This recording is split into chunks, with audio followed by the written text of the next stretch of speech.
আমারে আনিস আলমগীর, আজকে আনিস আলমগীরের নামটা যেহেতু আপনি বলেছেন কিনা জানি না, 2 বছর আগে আনিস আলমগীর ওখানে আমি একটা কমেন্ট করলাম ওনাকে শাহবাগ লেখা, যে আপনি তো এই শাহবাগী ঘরানার এইটা। সে উঠে আমার রিপ্লাই দিল, হ্যাঁ আমি গর্বিত শাহবাগী, আমার কাছে এখন স্ক্রিনশট আছে।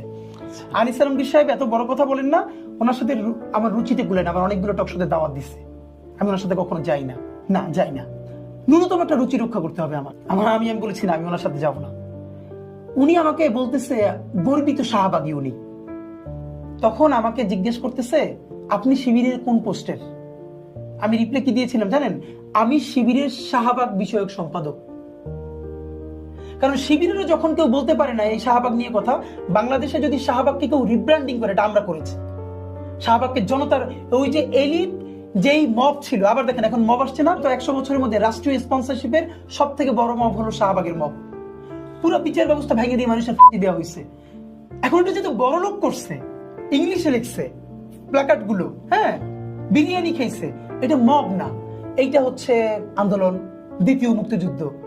আর দাবি আদায়ে জুলাইয়ের আহতরা যদি কেউ দাঁড়াই যাচ্ছে কোথাও, এটাকে আমি সমর্থন করি না, কিন্তু আমরা কিন্তু কেওয়াসের মধ্য দিয়ে যাচ্ছি। দেশ ভাঙে চুরে যাওয়ার কথা ছিল, সেইটা যায় না, আল্লাহর রহমত, সেইটা কিন্তু প্রচুর মব। এগুলো আমাদের এখানকার নেগেটিভ। তো এই জন্য হলো আমরা একটা স্বতন্ত্র রাজনীতি নির্মাণ করেছি আলহামদুলিল্লাহ।